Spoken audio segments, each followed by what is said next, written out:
बच्चों, आज हम कक्षा 9 की पाठ्य पुस्तक क्षितिज का तीसरा अध्याय उपभोक्तावाद की संस्कृति पढ़ने वाले हैं। इसके लेखक हैं श्यामाचरण दुबे। तो बच्चों, यह पाठ पढ़ने से पहले हम इस पाठ के शीर्षक के बारे में थोड़ा सा जान लेते हैं। उपभोक्तावाद की संस्कृति। उपभोक्तावाद किसे कहते हैं बच्चों?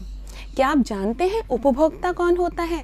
उपभोक्ता उस व्यक्ति को कहा जाता है जो किसी भी वस्तु का उपयोग करता है या उपभोग करता है। उपभोग करना यानी कि उसको काम में लेना या यूज़ करना। तो उपभोक्तावाद की संस्कृति यानी कि वस्तुओं के उपभोग करने की संस्कृति। संस्कृति का अर्थ होता है सभ्यता, संस्कार। जो हम बचपन से सीखते हैं वह हमारी संस्कृति होती है। तो इस पाठ में उपभोग करने की संस्कृति के विषय में बताया गया है। तो चलिए बच्चों, पहले हम पाठ के लेखक के विषय में कुछ जानकारी ले लेते हैं। इस पाठ के लेखक हैं श्यामाचरण दुबे। श्यामाचरण दुबे जी का जन्म सन 1922 में मध्य प्रदेश में हुआ था। इनकी शिक्षा नागपुर विश्वविद्यालय से मानव विज्ञान में पीएचडी की उपाधि इन्होंने प्राप्त की थी, जो कि बहुत बड़ी उपाधि होती है। इनकी प्रमुख रचनाएं मानव और संस्कृति, ये पुस्तकें जो कि इन्होंने लिखी हैं। परंपरा और इतिहास बोध, संस्कृति और शिक्षा, समाज और भविष्य, भारतीय ग्राम, संक्रमण की पीड़ा, विकास का समाजशास्त्र, समय और संस्कृति। चलिए बच्चों, पाठ का सारांश देख लेते हैं, क्योंकि किसी भी पाठ का सारांश बहुत ज़्यादा महत्वपूर्ण होता है। कई बार ऐसा होता है कि हम पाठ का रिवीजन नहीं कर पाते। उस समय अगर हम केवल सारांश को भी पढ़ लेते हैं तो उस पाठ के विषय में सब कुछ जान जाते हैं। तो चलिए, उपभोक्तावाद की संस्कृति निबंध बाजार की गिरफ्त में आ रहे समाज की वास्तविकता को प्रस्तुत करता है। बाजार की गिरफ्त में जो हमारा समाज आ रहा है, बाजार की गिरफ्त में कैसे आ रहा है समाज? क्योंकि हर व्यक्ति कोई भी काम बाजार को ध्यान में रखकर करता है। हर व्यक्ति यह चाहता है कि उसे ज़्यादा से ज़्यादा वस्तुएं उपभोग के लिए मिल जाएं। आज हमारी दृष्टि में कौन सा व्यक्ति ज़्यादा सुखी है? हम उस व्यक्ति को ज़्यादा सुखी मानते हैं जिसके पास ज्यादा वस्तुएं उपभोग करने के लिए हैं। अगर एक व्यक्ति है जो छोटे से झोंपड़े में रहता है, जिसके पास टीवी नहीं है, फ्रिज नहीं है, एसी नहीं है, कार नहीं है, वह हमारी दृष्टि में गरीब होगा। और गरीब का अर्थ हम मानते हैं दुखी। और इसके स्थान पर एक दूसरा व्यक्ति होगा जिसके पास यह सारी सामग्री होगी। हमारी दृष्टि में वह कैसा होगा? वह हमारी दृष्टि में बहुत ही धनवान और बहुत ही सुखी व्यक्ति होगा। तो क्या हमने अपने जीवन को बाजार के आधार पर निर्धारित नहीं कर दिया है कि हम सुखी हैं या दुखी हैं? यह सब कुछ बाजार पर निर्भर करता है।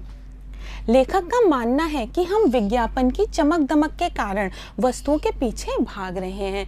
हम विज्ञापन देखते हैं, वस्तुओं के बड़े अच्छे अच्छे सुंदर सुंदर विज्ञापन आते हैं और उन विज्ञापनों को देख करके हमारे अंदर उन वस्तुओं को खरीदने की लालसा पैदा हो जाती है। यह लालसा क्यों पैदा होती है? क्योंकि हमें लगता है जिसके पास यह वस्तु है वही संसार में सबसे अधिक सुखी है। तो इस कारण से हम इस दौड़ में आगे बढ़ते चले जाते हैं।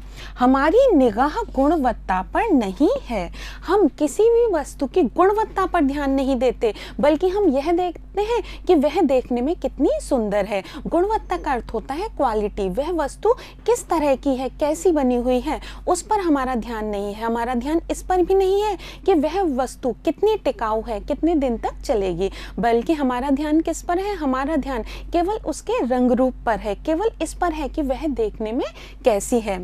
संपन्न और अभिजन वर्ग द्वारा प्रदर्शन पूर्ण जीवन शैली अपनाई जा रही है। संपन्न यानी कि पैसे वाले, और जो सभ्य लोग हैं जिनके पास बहुत पैसा है, उनके द्वारा जो जीवन शैली अपनाई जा रही है, उसी जीवन शैली का हम भी अनुसरण करना चाहते हैं। वो जितने भी पैसे वाले लोग हैं वो महंगी से महंगी वस्तुएं खरीदना चाहते हैं, सुंदर से सुंदर वस्तुएं खरीदना चाहते हैं और बहुत ज़्यादा दिखावा करते हैं। उसी का प्रभाव सारे समाज पर पड़ता है।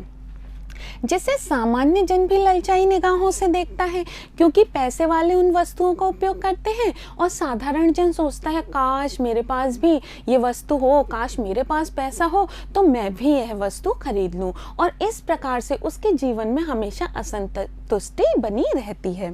यह सभ्यता के विकास की चिंताजनक बात है। इस प्रकार से सभ्यता का विकास कैसे हो सकता है? यह तो सभ्यता के विकास के लिए बहुत ही चिंता वाली बात होती है कि किस प्रकार से एक व्यक्ति दूसरे की नकल करना चाहता है, जिसे उपभोक्तावाद ने परोसा है। लेखक की यह बात महत्वपूर्ण है कि जैसे जैसे यह दिखावे की संस्कृति फैलेगी, सामाजिक अशांति और विषमता भी बढ़ेगी। तो लेखक का मानना यह है कि यह जो दिखावे की संस्कृति है, हमारे देश की सभ्यता संस्कृति बहुत ही सादा थी, लेकिन अब जो सभ्यता हम अपना रहे हैं वह दिखावे की सभ्यता है। हम सब केवल दिखावा करना चाहते हैं, लेकिन यह जो सभ्यता है यह समाज के लिए बहुत ही खराब साबित होगी। इस सभ्यता के कारण हमारा जो समाज है वह आगे नहीं बढ़ेगा बल्कि पीछे ही चलता जाएगा। चलिए बच्चों, हम यह निबंध उपभोक्तावाद की संस्कृति पढ़ना प्रारंभ करते हैं। इसे पढ़िए, यह बहुत ही रोचक आपको पढ़ने में लगेगा। धीरे धीरे सब कुछ बदल रहा है। धीरे धीरे सब कुछ बदल रहा है। हमारा जो जीवन जीने का तरीका था वह धीरे धीरे बदलता जा रहा है। एक नई जीवन शैली अपना वर्चस्व स्थापित कर रही है। एक नई जीवन शैली, एक नया जीवन जीने का तरीका अपना वर्चस्व स्थापित कर रहा है, अपनी प्रधानता स्थापित कर रहा है। जीवन शैली का अर्थ होता है जीवन जीने का तरीका, वर्चस्व का अर्थ होता है प्रधानता। इस चीज़ को आपको समझना पड़ेगा कि पुराने ज़माने में हमारे जो पूर्वज थे उनका जीवन कितना सरल था, कितना सादा था। वो बहुत छोटे छोटे झोंपड़ों में रहा करते थे, कच्चे मकानों में रहते थे। उनके पास ज़मीन होती थी जिस पर वो अन्न उगाया करते थे, पशु होते थे जिनसे उन्हें दूध प्राप्त हो जाता था, अपने लिए सब्जियां, खाने के लिए अन्न, सब कुछ वे खुद ही उगा लिया करते थे। उन्हें अगर दांत साफ करने होते थे तो वो दातुन तोड़ते थे नीम से और दांत साफ कर लिया करते थे। भला उनके जीवन में कितनी संतुष्टि थी। उनके पास कुछ भी नहीं था, लेकिन उसके बाद भी उनका जीवन संतुष्ट था, क्योंकि वह आत्मनिर्भर थे। हर वस्तु उनको स्वयं ही, वे अपने उपभोग के लिए स्वयं ही हर वस्तु का निर्माण कर लिया करते थे। लेकिन अब जो एक नई जीवन शैली है वह अपना वर्चस्व स्थापित कर रही है। वह नई जीवन शैली क्या है? वह नई जीवन शैली है बाजार से वस्तुएं खरीद करके उपयोग में लेकर आना, और उन वस्तुओं में भी सबसे ज़्यादा सुंदर, सबसे ज़्यादा दिखावे वाली और सबसे ज़्यादा जिनका प्रचार हुआ है उन वस्तुओं को प्रयोग में लाना।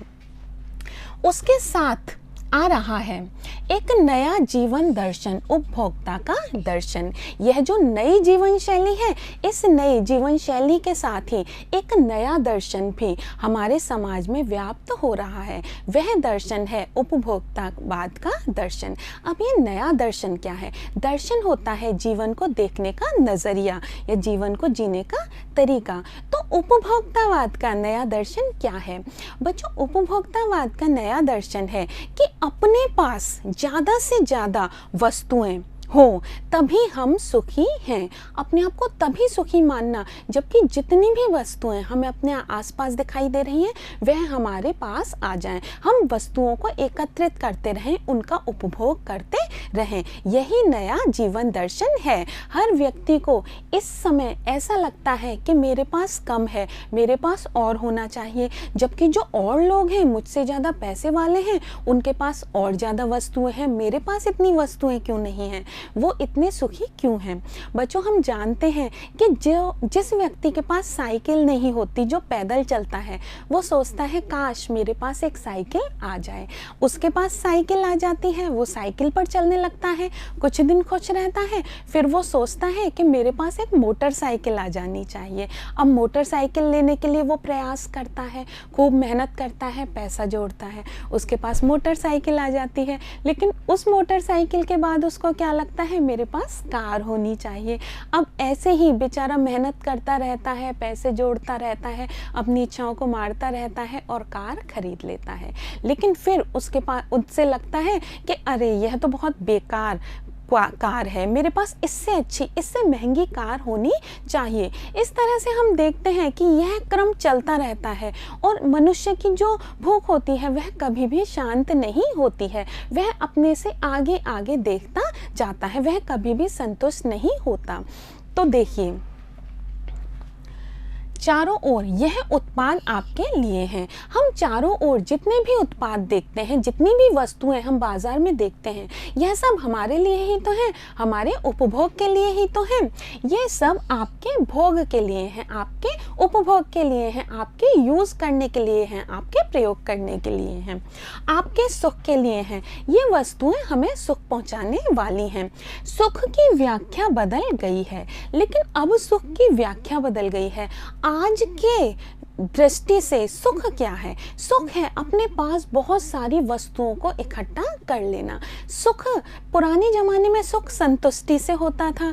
पुराने ज़माने में वह व्यक्ति जिसके पास भरपेट भोजन होता था, जिसके बच्चे स्वस्थ होते थे, वह सुखी माना जाता था। लेकिन आज ऐसा व्यक्ति सुखी नहीं होता। आज हम उस व्यक्ति को सुखी मानते हैं जिसके पास की बहुत सारे आधुनिक सामान हो, जिसके पास बहुत बड़ा सा घर हो, जिसके पास कारें हों, जिसके पास अच्छे अच्छे कपड़े हों, हम उसको सुखी मानते हैं। इसलिए सुख की व्याख्या बदल गई है। उपभोग भोग ही सुख है। आजकल माना जाता है कि उपभोग का भोग कर लेना ही सुख है। हम जितना वस्तुओं का उपयोग कर लें, हमारे पास जितनी सारी वस्तुएं इकट्ठी हो जाएं, वही हमारे लिए सुख है। हम केवल वस्तुओं को एकत्रित करना ही सुख मानते हैं। एक सूक्ष्म बदलाव आया है। सूक्ष्म का अर्थ होता है बारीक, बहुत छोटा सा। तो एक बहुत छोटा सा बदलाव हमारे समाज में आया है।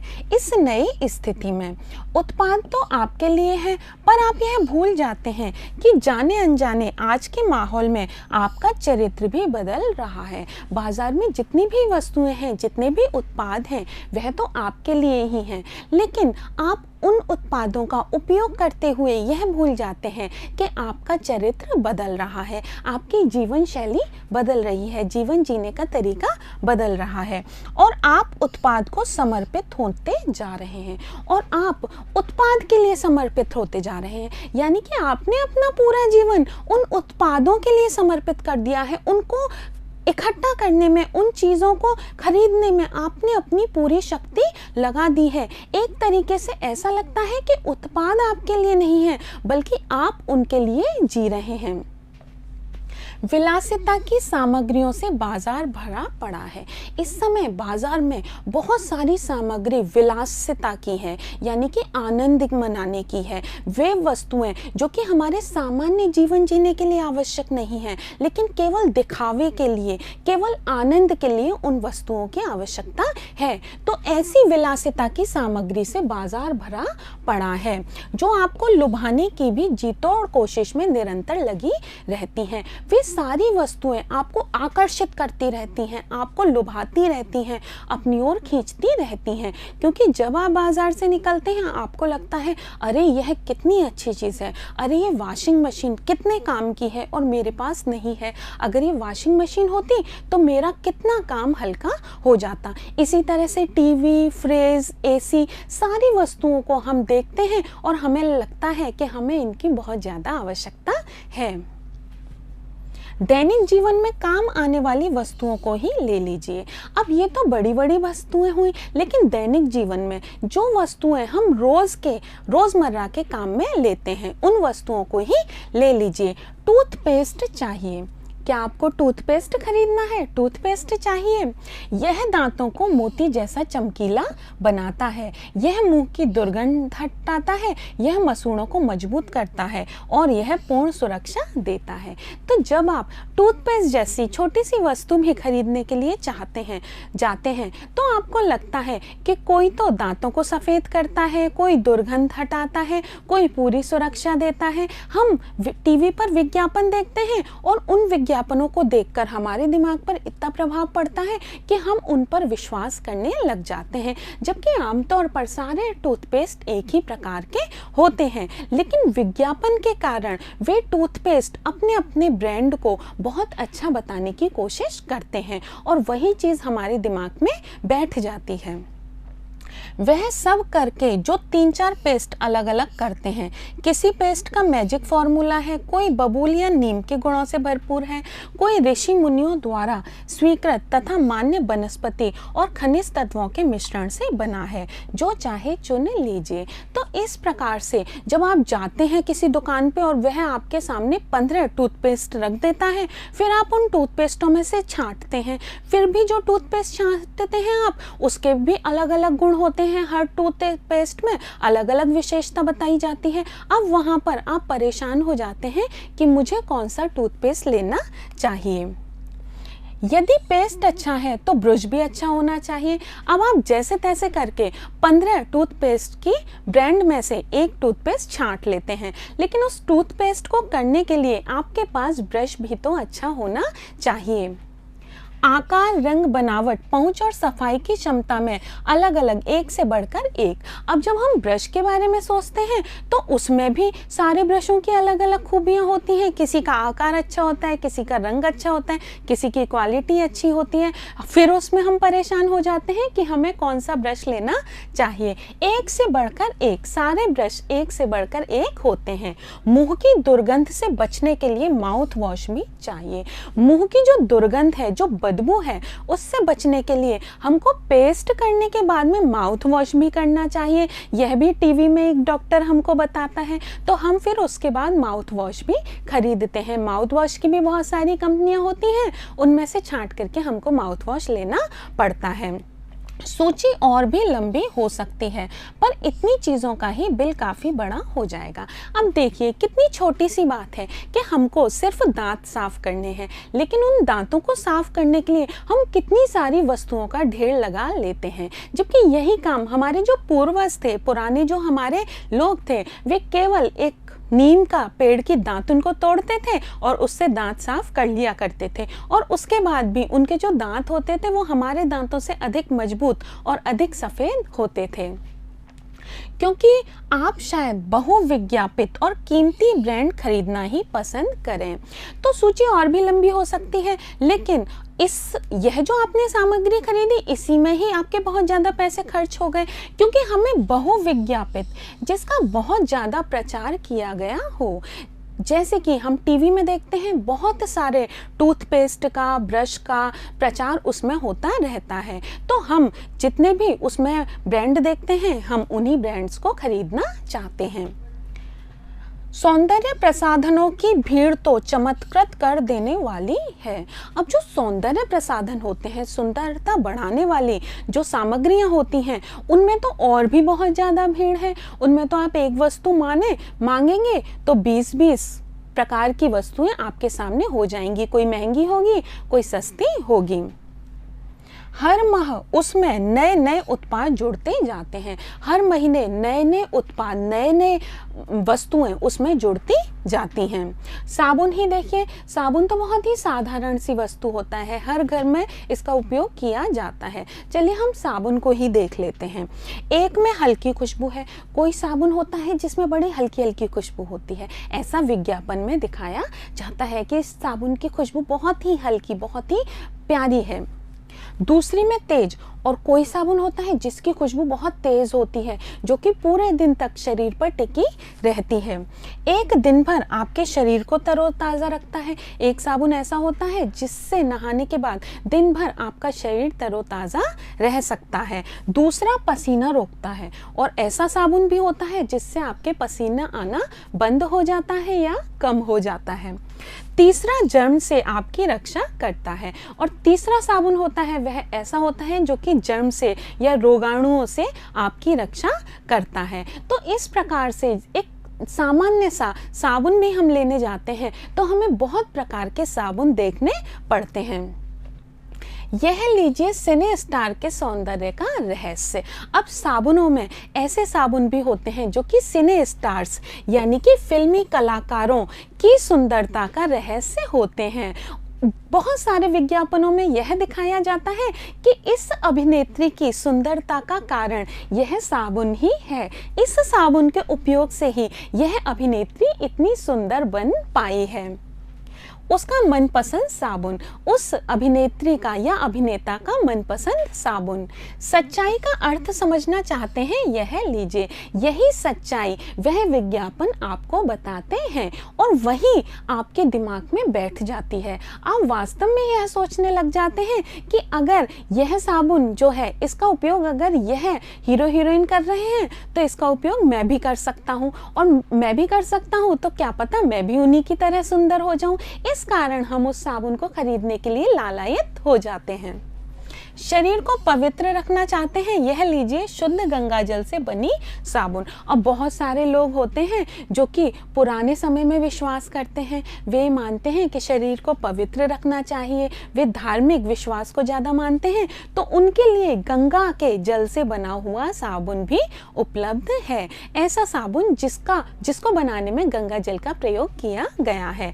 चमड़ी को नर्म रखने के लिए यह लीजिए, महंगी है पर आपके सौंदर्य में निखार ला देगी। अगर आप अपनी चमड़ी या त्वचा को नर्म रखना चाहते हैं, सॉफ्ट रखना चाहते हैं, तो यह लीजिए, यह साबुन बहुत अच्छी है। यह आपकी त्वचा को बिल्कुल ही सॉफ्ट कर देगी, बिल्कुल ही नर्म कर देगी। हाँ, यह थोड़ी सी महंगी अवश्य है। अब आप ये सोचेंगे अच्छी वस्तु लेने के लिए हमें थोड़े तो पैसे ज़्यादा खर्च करने ही पड़ेंगे, तो आप तुरंत से उस साबुन को खरीद लेंगे। संभ्रांत महिलाओं की ड्रेसिंग टेबल पर 30-30 हजार की सौंदर्य सामग्री होना तो मामूली बात है। संभ्रांत वो होते हैं बच्चों जो कि बहुत पढ़े लिखे होते हैं, सभ्य होते हैं और पैसे वाले होते हैं। तो जो संभ्रांत महिलाएं होती हैं उनकी जो ड्रेसिंग टेबल होती है उस पर कई हजार की सौंदर्य सामग्री रखी रहती है। वो सौंदर्य सामग्री पर काफ़ी सारा पैसा खर्च करती हैं क्योंकि उन्हें लगता है इन सौंदर्य सामग्री के उपयोग से ही वह सुंदर दिखती हैं।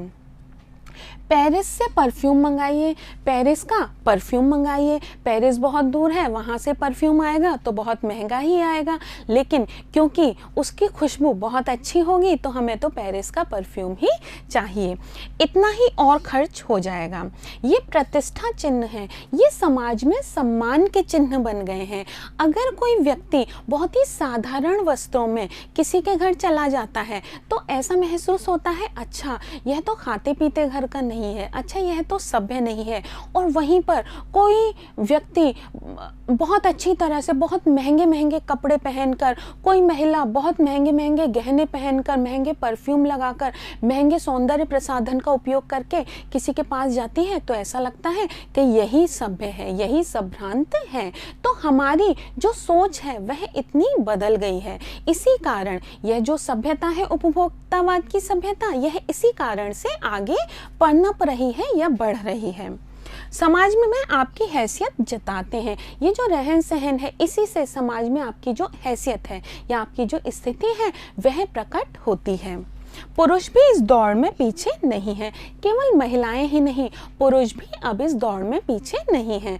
आपने टीवी में पुरुषों के भी सौंदर्य प्रसाधन के विज्ञापन देखे होंगे कि इस क्रीम का उपयोग करने से पुरुष गोरे हो जाते हैं, इस क्रीम का उपयोग करने से उनकी त्वचा बहुत सुंदर हो जाती है, इस डिओड्रेंट का प्रयोग करने से पूरे दिन उनके शरीर से बदबू नहीं आती है पसीने की। इस तरह के बहुत सारे विज्ञापन पुरुषों के भी आपने देखे होंगे। तो पुरुष भी अब इस दौड़ में पीछे नहीं हैं। पहले उनका काम साबुन और तेल से चल जाता था। एक समय था कि पुरुषों को किसी भी सौंदर्य प्रसाधन की आवश्यकता नहीं होती थी। वे नहाने के लिए साबुन का प्रयोग करते थे और नहाने के बाद वो अपने सिर में तेल लगा लिया करते थे। इतना ही सौंदर्य प्रसाधन उनके लिए आवश्यक होता था। आफ्टर शेव और कोलोन बाद में आए, लेकिन अब उनके लिए आफ्टर शेव और कोलोन भी आ गए हैं। आफ्टर शेव क्या होता है बच्चों? जब पुरुष शेव करते हैं, अपनी दाढ़ी बना लेते हैं, तो उसके बाद उनकी त्वचा को जलन से बचाने के लिए और सुगंधित रखने के लिए एक पानी जैसा पदार्थ आता है, सुगंधित पदार्थ होता है, वो ही आफ्टर शेव होता है। और वैसे ही कोलोन होता है जिससे कि शरीर में खुशबू बनी रहती है। अब तो इस सूची में दर्जन 2 दर्जन चीजें और जुड़ गई हैं। अब तो पुरुषों के सौंदर्य प्रसाधनों में भी बहुत सारी वस्तुएं जुड़ गई हैं, क्योंकि पुरुष भी अब महिलाओं की तरह ही अपनी देखरेख पर, अपने स्वास्थ्य पर, अपनी सुंदरता पर बहुत अधिक ध्यान देने लगे हैं। छोड़िए इस सामग्री को, वस्तु और परिधान की दुनिया में आइए। सौंदर्य प्रसाधनों को छोड़ करके अगर हम परिधान यानी कि वस्त्रों की दुनिया में आते हैं तो वहां भी हमें यही हाल दिखाई देता है। जगह जगह बुटीक खुल गए हैं। बच्चों, आपने जगह जगह पर बुटीक खुले हुए देखे होंगे। अब हम साधारण दुकानों से या साधारण दर्जियों से कपड़े नहीं सिलाना चाहते, हम महंगे महंगे बुटीकों में कपड़े सिलाना चाहते हैं। इसका कारण क्या है? इसका कारण है कि हम नई नई डिजाइनों के कपड़े बनवाना चाहते हैं और उन्हें पहनकर पूरे समाज को दिखाना चाहते हैं। अगर हम साधारण कपड़े पहनेंगे तो समाज के लोग यह सोचेंगे कि इसके पास तो कपड़े नहीं हैं, या इसके पास पैसे नहीं हैं, या इसको फैशन की समझ नहीं है। इसलिए आज हम महंगे महंगे बुटीकों से कपड़े सिलाते हैं। बुटीक आधुनिक कपड़ों की दुकानें होती हैं। नए नए डिज़ाइन के परिधान बाजार में आ गए हैं। नए नए डिज़ाइन के कपड़े बाजार में आ गए हैं। एक डिज़ाइन अगर एक व्यक्ति ने पहन लिया, अगर एक स्त्री ने एक डिज़ाइन की साड़ी पहन ली तो उस डिज़ाइन की साड़ी दूसरी स्त्री नहीं पहनना चाहती, वह अलग डिज़ाइन की साड़ी पहनना चाहती है। ये ट्रेंडी हैं। ट्रेंडी का अर्थ होता है चलन में, ये चल रहे हैं। जो वस्तुएं चलन में होती हैं या फैशन में होती हैं, तो हम कौन सी वस्तु खरीदना चाहते हैं? हम फैशन की ही वस्तु खरीदना चाहते हैं। हम कभी भी पुराने फैशन के कपड़े खरीदना पसंद नहीं करते।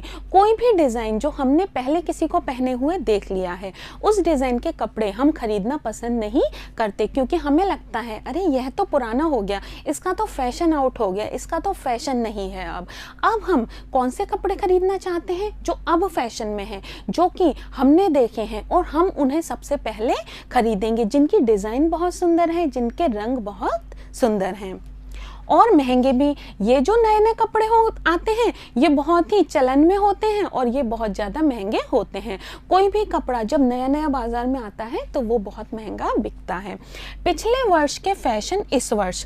अब हमने पिछले वर्ष जो कपड़े खरीदे थे उन कपड़ों को क्या हम इस वर्ष पहनेंगे? अरे वो कपड़े तो हमने कितनी बार पहन लिए, सब लोगों ने वो कपड़े देख लिए। अब उन्हीं कपड़ों को हम इस वर्ष भी पहनेंगे। उन्हीं कपड़ों को पहनकर इस वर्ष भी हम किसी समारोह में चले जाएंगे तो लोग क्या कहेंगे? इसके पास एक ही साड़ी है, अरे इसके पास एक ही सूट है। तो इस कारण पिछले वर्ष का जो फैशन होता है उसका उपयोग हम इस वर्ष नहीं कर सकते। लेकिन बच्चों, इसका नतीजा क्या होता है? इसका नतीजा यह होता है कि हमारे पास बहुत सारी वस्तुओं का ढेर लग जाता है, क्योंकि उन वस्तुओं को हम ना तो किसी को दे पाते हैं क्योंकि वो बहुत महंगी होती हैं, और ना ही उन वस्तुओं का जिनका हम एक बार उपयोग कर चुके हैं उनका हम दोबारा उपयोग करना चाहते हैं। तो इस कारण अनावश्यक वस्तुओं का हमारे पास ढेर लगा रहता है। यह शर्म की बात है और यह बहुत ही शर्म की बात है। घड़ी पहले समय दिखाती थी। पहले घड़ी का केवल एक काम होता था कि वह समय दिखाती थी। घड़ी हम खरीदते थे, उसका उपयोग था कि वह समय दिखाती है। आज भी समय दिखाने वाली घड़ी बहुत सस्ते में मिल जाती है, 100-200 रुपये में भी मिल जाती है। उससे यदि यही काम लेना हो तो 400-500 रुपये में मिल जाएगी। आज भी हमें केवल समय दिखाने के लिए घड़ी चाहिए और एक ठीक ठाक क्वालिटी की घड़ी चाहिए, तो वो 400-500 रुपये में बहुत ही आराम से उपलब्ध हो जाती है।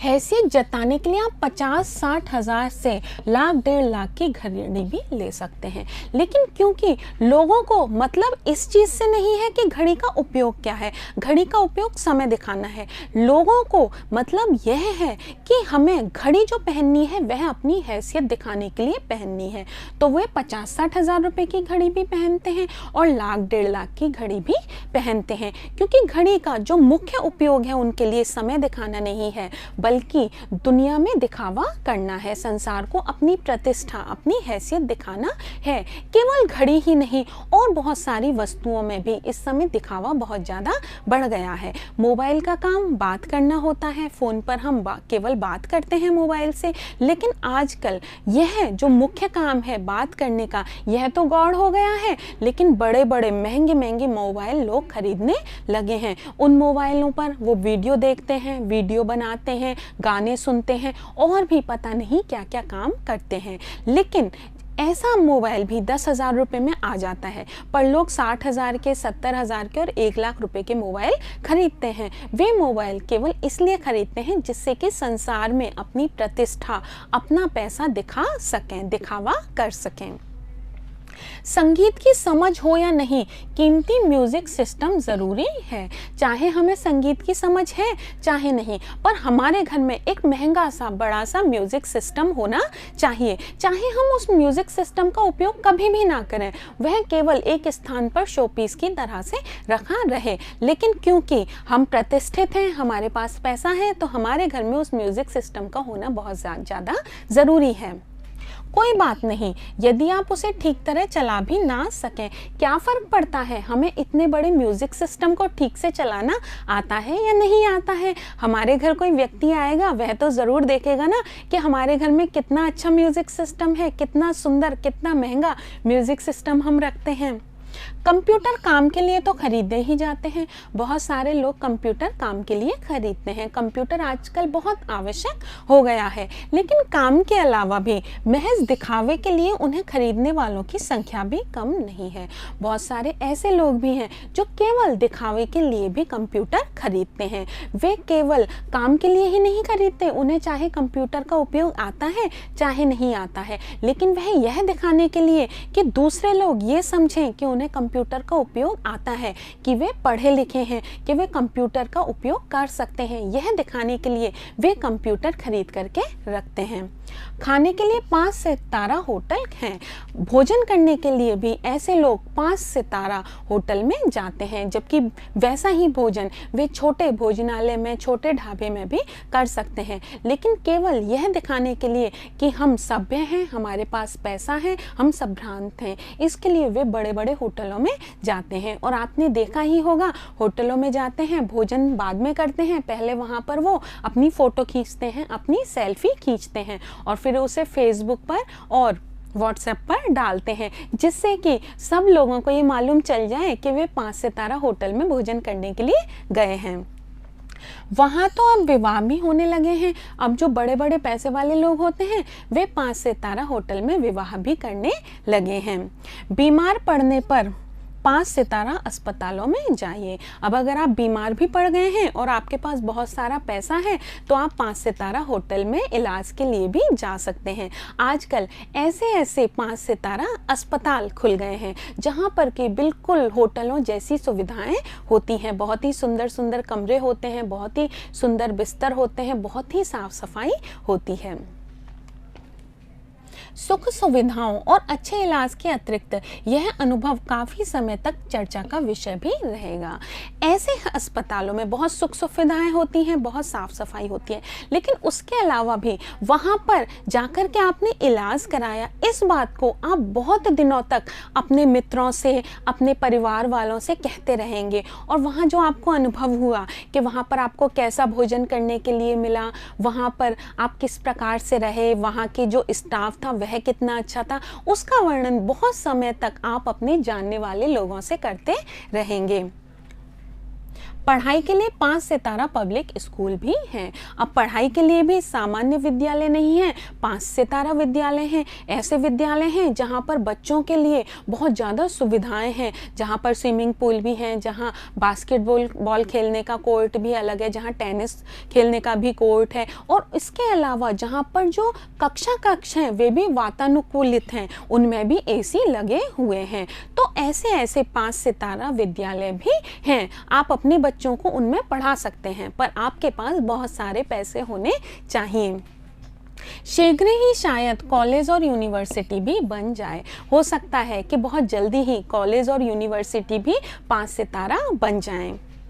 भारत में तो यह स्थिति अभी नहीं आई, पर अमेरिका और यूरोप के कुछ देशों में आप मरने से पहले ही अपने अंतिम संस्कार और अनंत विश्राम का प्रबंध भी कर सकते हैं। भारत में तो अभी ऐसी स्थिति नहीं आई है, पर बहुत सारे देशों में, जैसे अमेरिका और यूरोप के बहुत सारे देश हैं जहाँ पर कि आप मरने के बाद भी अपनी व्यवस्था पहले से ही कर सकते हैं। अब ये व्यवस्था कैसे होती है, क्योंकि आप मरेंगे तो बाद में, पर अपने लिए जो आवश्यक वस्तुएं हैं वो पहले से ही उनकी बुकिंग आप कर सकते हैं, क्योंकि आपको कहाँ पर दफनाया जाएगा उस स्थान की आप बुकिंग कर सकते हैं।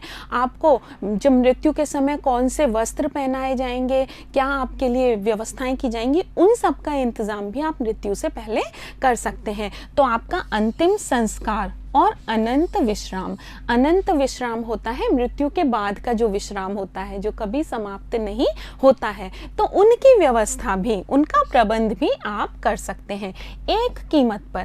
केवल आपको उसके लिए पैसे चुकाने पड़ेंगे। एक कंपनी है, उसको आप पैसे दे देंगे, वह कंपनी आपकी मृत्यु के बाद आपके अंतिम संस्कार की पूरी व्यवस्था करेगी। आपकी कब्र के आसपास सदा हरी घास होगी। आपकी मृत्यु हो जाएगी और आपकी जो कब्र होगी उस कब्र के आसपास भी हमेशा हरी घास लगी रहेगी। मनचाहे फूल होंगे, जैसे फूल आप चाहेंगे वैसे फूलों के पौधे वहाँ पर लगा दिए जाएंगे। चाहे तो वहाँ फव्वारे होंगे और मंद ध्वनि में निरंतर संगीत भी बजता रहेगा। अगर आप चाहेंगे तो वहाँ पर फव्वारे भी लगा दिए जाएंगे और धीरे धीरे वहाँ पे मंद संगीत भी बजता रहेगा। तो कहने का तात्पर्य यह है कि केवल पैसे खर्च कीजिए और आपकी मृत्यु के बाद की भी व्यवस्था आप कर सकते हैं। कल भारत में भी यह संभव हो सकता है। अभी तक तो यह विदेशों में ही है, लेकिन कल को हो सकता है कि भारत में भी ऐसी व्यवस्था हो जाए, क्योंकि हम बहुत ज़्यादा नकल पाश्चात्य देशों की करते हैं और क्योंकि पाश्चात्य देशों में यह सब हो रहा है तो भारत में भी यह सब होना बहुत ज़्यादा कठिन नहीं है। अमेरिका में आज जो हो रहा है कल वह भारत में भी आ सकता है। अमेरिका में आज हो रहा है तो अमेरिका की देखा देखी वह सब भारत में भी हो सकता है। प्रतिष्ठा के अनेक रूप होते हैं, सम्मान प्राप्त करने के बहुत सारे रूप होते हैं, चाहे वे हास्यास्पद ही क्यों ना हो, चाहे वो हंसने लायक ही क्यों ना हो, चाहे उन रूपों पर मजाक ही क्यों ना बने, चाहे उनका मजाक ही क्यों ना बने, चाहे उन रूपों को देख करके हंसी ही क्यों ना आए। यह है एक छोटी सी झलक उपभोक्तावादी समाज की।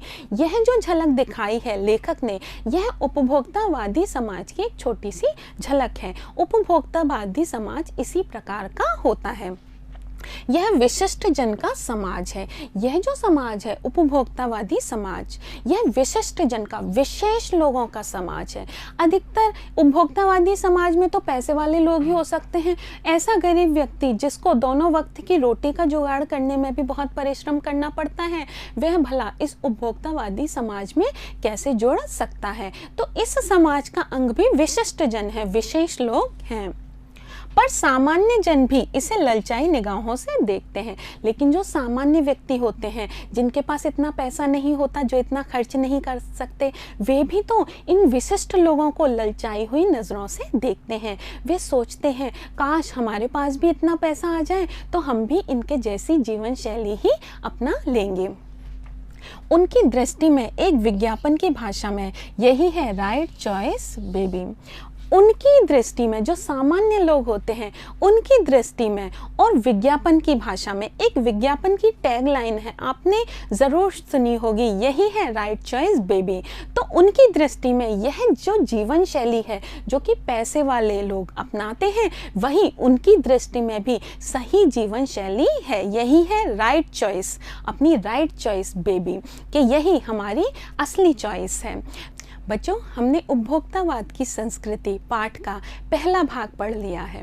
अब हम इसका दूसरा भाग पढ़ेंगे। दूसरे भाग में हम पढ़ेंगे कि किस प्रकार से उपभोक्तावाद की जो संस्कृति होती है वह हमारे लिए नुकसानदायक हो सकती है और उससे हमारा जो समाज है वह पतन की ओर जा सकता है। बच्चों, मुझे आज्ञा दीजिए, अब हम इस पाठ के दूसरे भाग में मिलेंगे। धन्यवाद।